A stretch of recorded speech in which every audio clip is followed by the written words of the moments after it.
الحمد لله رب العالمين والصلاة والسلام على سيد الأبرار وفخر المرسلين وعلى آله الطيبين وأصحابه الطاهرين. رب اشرح لي صدري ويسر لي أمري واحلل عقدة من لساني يفقه قولي. درنو او محترمو حاضرینو، تیر درس کی موږ او تاسې د رب العالمین په باره کې وغږېدلو او په هغه کې مو خبره وکړه. نن به موږ د الرحمن الرحیم په باره کې وغږېږو. الرحمن الرحیم، الرحمن او الرحیم دا دواړه د الله جل جلاله صفتي نومونه دي او د خدای جل جلاله په هغو نومونو کې راځي کوم چې 9 نوي نومونه د الله جل جلاله ذکر سوي دي، مشهور نومونه دي: الله الرحمن الرحیم الملك القدوس السلام المؤمن المهيمن العزيز الجبار المتكبر او دغسې نور نومونه. 9 نوي نومونه په هغو کې رحمان او رحیم د الله جل جلاله هغه صفتي نومونه دي چې رحمان دا فعلان وزن ده او رحیم فعیل وزن ده. دا دواړه د مبالغې صیغې دي. یعنې دا معنی چې الرحمن چې بېحده مهربانه د خدای جل جلاله، الرحیم نهایت رحم کوونکی د الله جل جلاله. اوس دا خبره چې د رحمان او د رحیم ترمنځ څه فرق ده، علما کرامو لیکلی دي چې رحمان دې ته ویل کېږي چې دی مهربان ده په دنیا کې په مؤمنانو او په کفارو په ټولو باندې. یعنې کافرانو او مسلمانانو ټولو ته یو شان روزي او رزق ورکوي. دا د الله جل جلاله د رحمت نښه ده او د الله جل جلاله رحمت چې ده دا عمیم ده، ټولو ته ور شامل ده. او رحیمو دې ته ویل کېږي چې الله جل جلاله په آخرت کې مهربان ده په مؤمنانو باندې او نه په کافرانو باندې. یعنې رحم د الله جل جلاله بیخي زیات ده خو په مؤمنانو باندې په آخرت کې، نه په کافرانو باندې. او رحم د الله جل جلاله بیخي زیات ده په دنیا کې، هم په مؤمنانو باندې او هم په کافرانو باندې. یعنې الله جل جلاله خپل دښمن ته هم رزق او روزي ورکوي او هغه د ضرورت او د حاجت شیان یا تر هغه زیات په دنیا کې هغوی ته هم ورکوي. نو ځکه خلک چې دعا کې بیا الله جل جلاله ته لاسونه پورته کوي او وایي یا رحمان الدنیا و رحیم الاخره، ای د دنیا رحمانه او ای د آخرت رحیمه. یعنی ای هغه خدای جل جلاله چې ته په دنیا کې مؤمنانو او کافرانو ټولو ته روزي ورکوي، او ای هغه خدای جل جلاله چې ته په آخرت کې روزي ورکوي مؤمنانو ته او نه کافرانو ته، او خپل دیدار په دارالجلال کې ورکوي مؤمنانو ته نه کافرانو ته، او د جنت نعمتونه ورکوي په جنتونو کې مؤمنانو ته او نه کافرانو ته. دا د خدای جل جلاله رحمت ده چې هر انسان، هر ګناهګار، هر ظالم، هر مستبد چې اسې کافر نه وي، هر هغه څوک چې هر څومره غټې غټې ګناوې کړي هغه هم د خدای جل جلاله د رحمت په تمه باندې پراته دي. حجاج ابن یوسف په مسلمانانو کې یو ډېر ظالم پاچا تیر سوی ده او خلیفه د وخت تیر سوی ده. د عبدالملک بن مروان له طرفه د امویانو په حکومت کې حجاج ابن یوسف ثقفي په بغداد باندې حاکم و او له هغه بعده بیا بدایه و نهایه را اخیستې د حافظ ابن کثیر رحمت الله علیه لیکلی دي چې حجاج ابن یوسف دومره ظالم انسانو چې کله وایده پاچا خلیفه کېدو، یعنی د خلیفه له طرفه والی کېدو، نو کله چې دی والی کېدو نو وایده چې والی سو، نو په هغه ورځ باندې د جمعې لمانځه ته راغی. د جمعې لمانځه ته چې راغی هلته وایي په منبر باندې کېنوستو او خطبه یې وویله او وعظ یې وکړو او یوه خبره یې دا وکړه چې ای خلکو دما به داسې حکومت نه وي لکه دا نور حکومتونه، دما به داسې حکومت وي چې که مې درته وویلې تاسې ته چې په دغه وره باندې به وځئ او په دا بل وره باندې به نه وځئ، بیا به ټول په دغه وره باندې وځئ او په دا بل وره به هېڅکله هم څوک نه وځي، که ووتل بیا د ګیله له ځانه کي.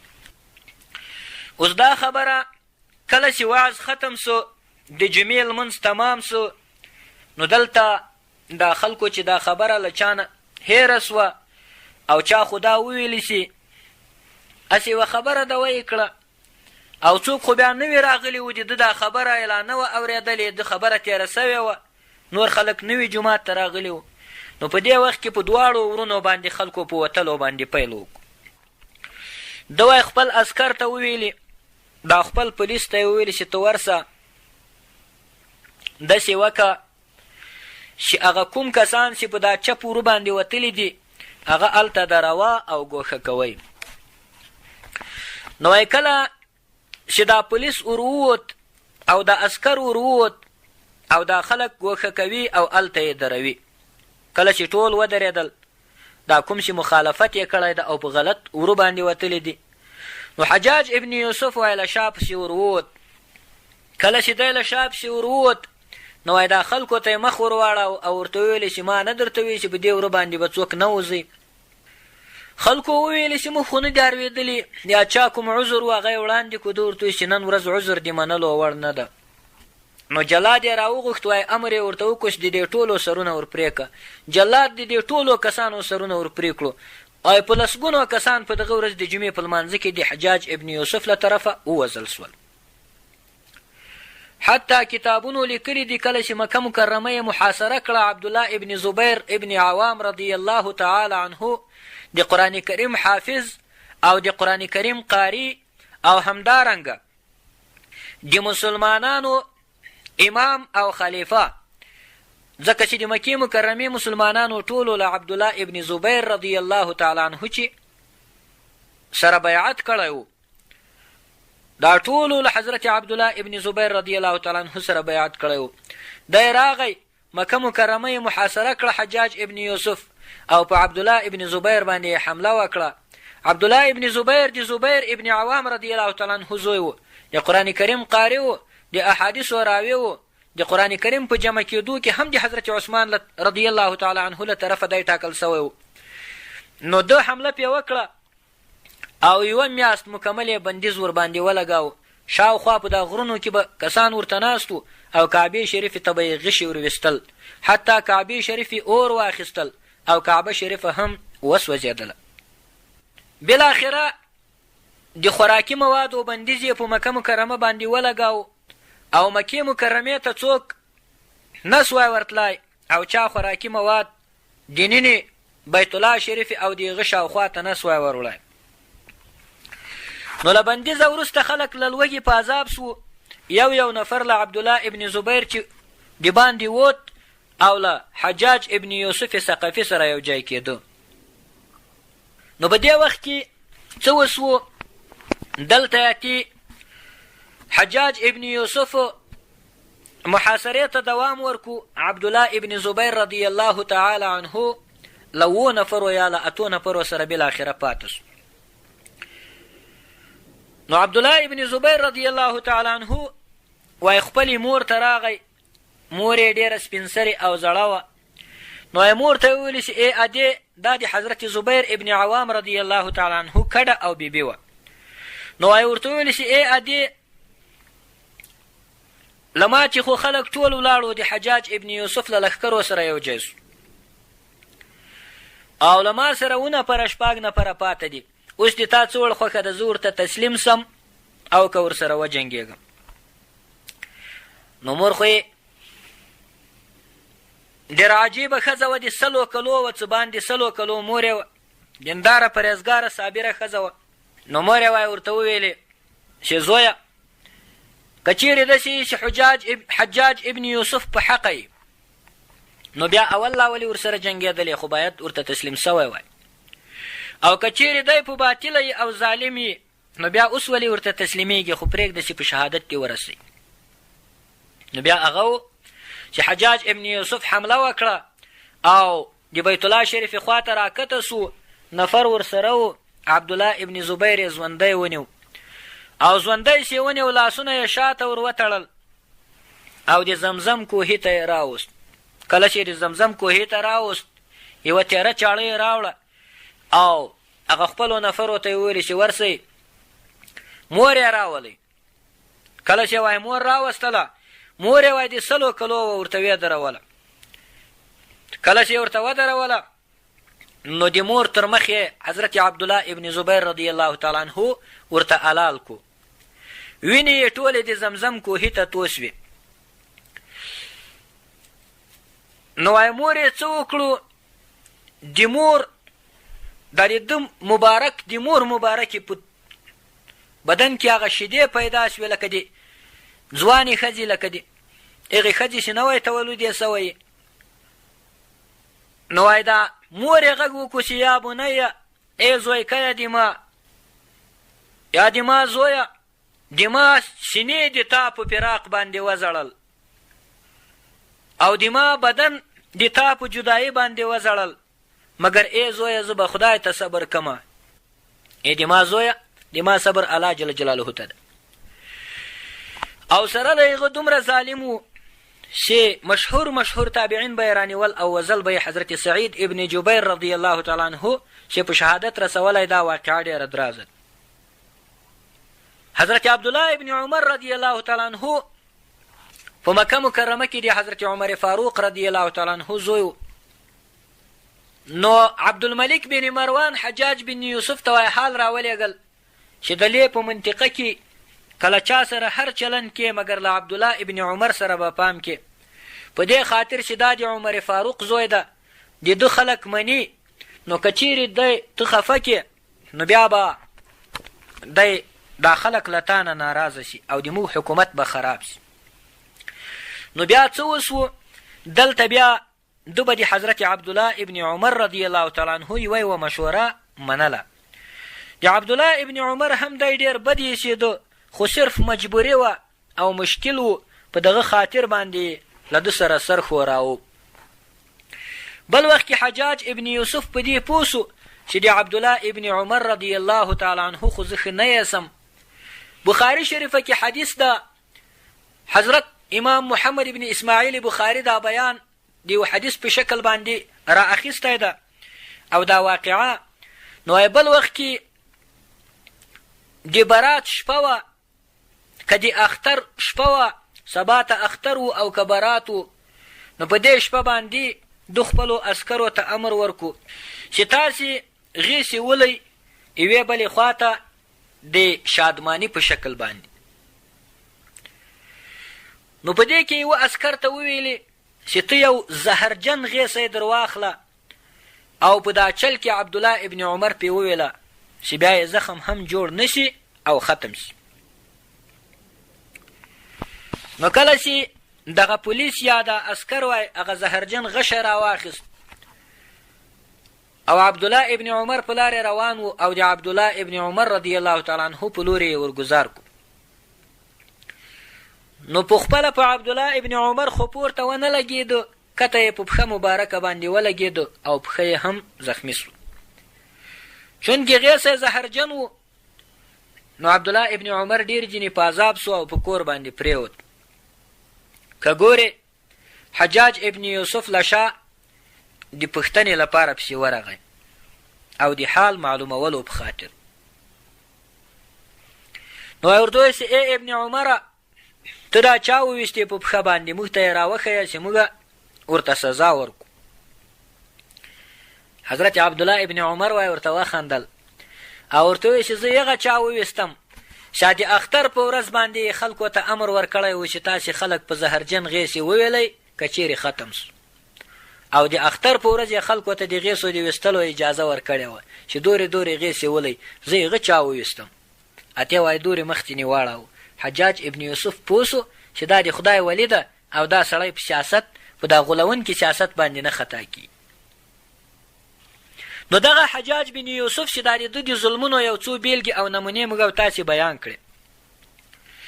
دا وایي چې کله وفات کېدو نو مور یې ژوندی وه. مور یې وایي سر ته ورته ناسته وه، دی وایي په بستر باندې پروت و، مریض و او بیمار و. نو کله چې د ده د ذلکدن وخت رانږدې سو، د ده له سترګو چې اوښکې ولاړې او په ژړا سو. مور خو یې پوه سوه، مور یې داسې فکر وکړو چې د ما دا زوی خو ډېر ظالم او مستبد انسان و او ډېر خودچاره او دیکتاتور انسان و، راځه داسې یوه پوښتنه ځینې وکړه او ده ته دا خپل ظلمونه ور په یاد کېږي. اوس نو دی قبر ته روان ده، اوس نو ورخطا ده، ځکه یې هم وژړل. نو د اطمینان په خاطر یې ورته وویل چې زویه خفه کېږه مه، خوا مه بدوه، مرګ په هر چا راتلونکی ده، مرګ په هر چا راتلونکی ده او حساب و کتاب ته د قیامت په ورځ هر څوک راپورته کېږي. مګر یوه خبره دا ده چې کله چې د قیامت په ورځ حساب او کتاب ته خلک ودرېږي، زه به الله جل جلاله ته سوال وکړم چې ای خدای جل جلاله، دا د ما د زوی حساب او کتاب ما ته په لاس کې راکړي، تر څو خلکو ته شرمنده نه یې. نو خدای جل جلاله به انشاءالله را سره ومني، خدای پاک مهربان ده، بیا به زه حساب او کتاب در سره وکم او دا د تا حساب او کتاب به اسانه کم او تا به وبخم د خدای پاک له طرفه. وایي ده ورته وخندل بیرته، وایي ورته وویل چې د ما مورې دا د ما زړه ته دې لکه چې وکتل، نو ځکه دې دا خبره وکړه. نو ای مورې د خدای پاک رحمت دومره زیات ده چې ما په دنیا کې څومره ګناهونه کړي دي او څومره خلک مې وژلي دي او قتلونه مې کړي دي او څه کارونه چې مې منفي کارونه غلط کارونه کړي دي، دا ټول مې د خدای د رحمت په امید باندې کړي دي او د خدای جل جلاله رحمت ته اوس هم امیدوار یم چې ما به وبخي. نو دا په سترګو کې چې مې اوښکې رالې، دا اوښکې د دې معنا نه لري چې زه له خدای جل جلاله چې وډار سوم او له خپل عملو وډار سوم. دا معنا چې درد مې ډېر زیات ده او بدن مې ډېر زیات خوږېږي، بې اختیاره مې له سترګو نه اوښکې ولاړې.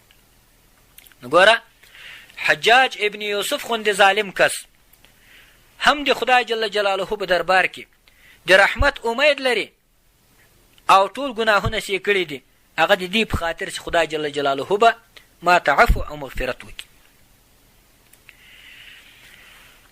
اوس دغه خو حجاج بن یوسف یو مستثنا سړی و، جلا سړی و. موږ داسې نه وایو چې هر انسان دې دا رقم ظالم و مستبد سي او ګناوې دې کوي او دا دې وایي چې خدای جل جلاله به ما وبخي. دا ګناوې ګورئ کتابونو لیکلي دي چې ګناوې د مسلمان کار نه ده، مسلمان ګناوې نه کي، مګر دا ګناوې چې دی کي د انسان او مسلمان دا ګناوې کي، دا ګناوې ځینې وسي له مسلمانه چې دا ګناوې دا هسې ځینې وسي، یعنې داسې یوه لغزش یوه خطا ورته پیښه سي او شیطان یې غلط کي، بس هغه ګناه ورباندې وکړي، هغه عظیمه ګناه. نو بهتر مسلمان دا ده چې کله ګناه ځینې وسي او دی بیا بیرته له الله جل جلاله چې مغفرت وغواړي. کله خدای مغفرت هم نه غواړي او ګناوې هم پسې کي، نو دا خو ډېره، دا خو هغه درجه سوه چې ډېره خرابه درجه ده په درجو کې، دا هغه درجه سوه چې الله جل جلاله چې بخښنه هم نه غواړي او پیګرمیږي هم او د خدای جل جلاله د حدودو او د احکامو تهتک او د هغو متول هم کوي او د خدای په احکامو باندې ځان هم نه ځان خبر هم نه بولي او لا ابال او بې پروا ګرځي. دا نو ظلم ده او دا نو تعدا ده. نو دا ګناه سي کله در چې وسي نو خبره دا ده چې الله جل جلاله ته به توبه وکاږي، توبه به خدای جل جلاله ته وکاږي او مغفرت به هم له الله جل جلاله چې وغواړي او دعا به ورجې وغواړي، ځکه چې الله جل جلاله په قرآن کریم کې فرمایي وَإِذَا سَأَلَكَ عِبَادِي عَنِّي فَإِنِّي قَرِيبٌ أُجِيبُ دَعْوَةَ الدَّاعِ إِذَا دَعَانِ فَلْيَسْتَجِيبُوا لِي وَلْيُؤْمِنُوا بِي لَعَلَّهُمْ يَرْشُدُونَ. وایي کله چې د ما بندگان له تا چې سوال وکړي ای محمد رسول الله صلی الله علیه وسلم د ما په باره کې چې آیا خدای جل جلاله لرې ده او که نږدې ده چې موږ دعا ورته وکړو، نو خدای پاک وایي فإني قریب، نو بېشکه زه چې یم ډېر نږدې یم. اجیب دعوة الداعي اذا دعاني، قبلومه دعا د دعا کوونکي کله چې دی ما ور وبولي. فلیستجیبوا لي، نو دوی د اجابت وغواړي له مانه. ولیؤمنوا بي، او دوی د ایمان راوړي په ما باندې. لعلهم یرشدون، ښایي چې دوی سمه لاره پیدا کړي. نو ګوره بل ځای کې الله جل جلاله ویلی دي ادعوني استجب لكم، تاسې ما در وبولئ زه به د تاسې دعا قبوله کړم.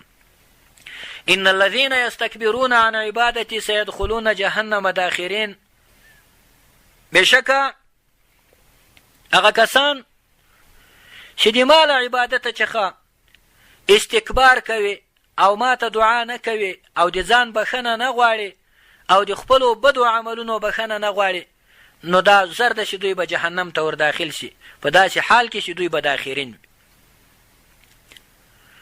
نو دا خبره چې د خدای جل جلاله له طرفه د دعا قبلېدو دا حتمي دي کله چې انسان دعا ورته وکړي او خپله بخښنه او خپل مغفرت دا ورجنې وغواړي. ځکه الله جل جلاله په قرآن کریم کې بل ځای هم فرمایي قل يا عبادي الذين أسرفوا على أنفسهم لا تقنطوا من رحمة الله إن الله يغفر الذنوب جميعا. قل ورته ووایه ای محمد صلی الله علیه وسلم یا عبادي الذين أسرفوا على أنفسهم، ای د ما هغو بندګانو چې تاسې ظلم کړی د په خپلو ځانو باندې، لا تقنطوا من رحمت الله، تاسې مه امیده کیږئ له رحمته د الله جل جلاله چې ان الله یغفر الذنوب جميعا، بېشکه الله تعالی جل جلاله د ټولو ګناهونو مغفرت انسانانو ته کوي که دی مغفرت ځینې وغواړي.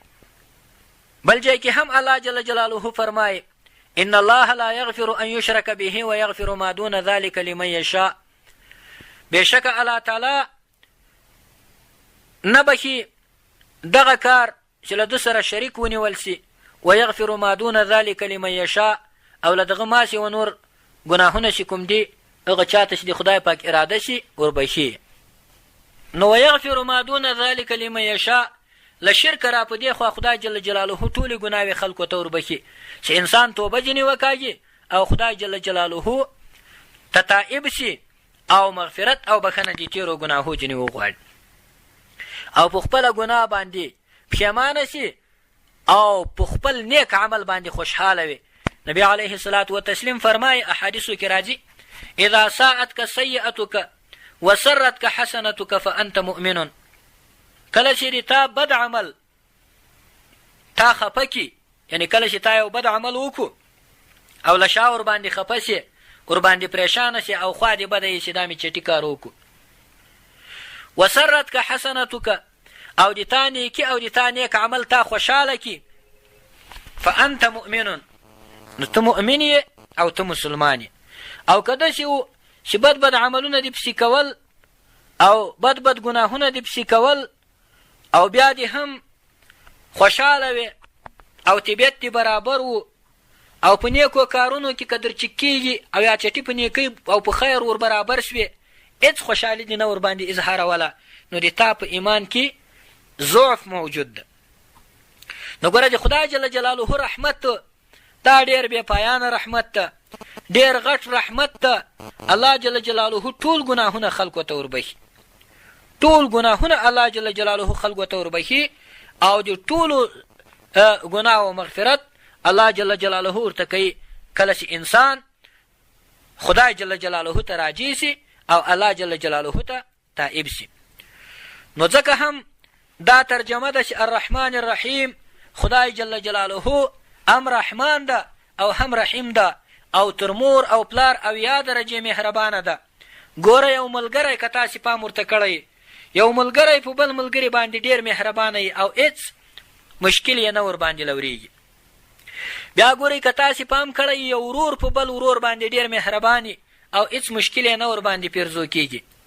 بیا که تاسې پام ورته کړی یو پلار په خپل زوی باندې ډېر مهربان یي، هېڅ مشکل یې نه پیلورېږي. بیا ګوره مور په انسان باندې ډېره سخته مهربانه یي او په دنیا کې تر مور مهربانه شی نسته، نو هېڅ مشکل یې نه نور باندې پیرزو کېږي او نه یې دی په مشکل باندې پیرزو کېږي. مګر ګوره الله جل جلاله او یا درجې تر مور او پلار مهربانه د خدای جل جلاله. نو ته د خدای پاک رحمت ته اوس پام وکړه. نو ځکه الله جل جلاله چې ده دا الرحمن الرحیم ذات ته، هغه ذات ته چې هم رحمان ده او هم رحیم ده، او په دنیا او په آخرت کې له انسانانو او له خپلو مخلوقاتو سره خصوصي رحمتونه او کرمونه کوي. نو اوس ګوره په دنیا کې هم خپلو دښمنانو او کفارو ته څومره نعمتونه ورکړي. شیخ سعدی رحمت الله علیه فرمای ای کریمی که از خزانه غیب گبر و ترسا وظیفه خورداری، دوستان را کجا کنی محروم تو که با دشمنان نظر داری. ای مهربان خدایا چې د غیب ولا خزانې چې آتش پرستان او بت پرستان دا ټولو ته د خوراک او د روزي وظیفه ورکوي، نو دوستان را کجا کنی محروم، دوستان به چیرې ته بې برخې او بې نصیبه کې تو کې با دشمنان نظر داري، د تاسې په خپلو دښمنانو باندې هم نظر ده. نو ګوره د الله جل جلاله د رحمت په باره کې موږ آیت شریفونه وویل قل یا عبادي الذين اسرفوا على انفسهم لا تقنطوا من رحمت الله ان الله يغفر الذنوب جميعا. ګوره بل ځای کې الله جل جلاله فرمای انه لا ییأس من روح الله الا القوم الكافرون.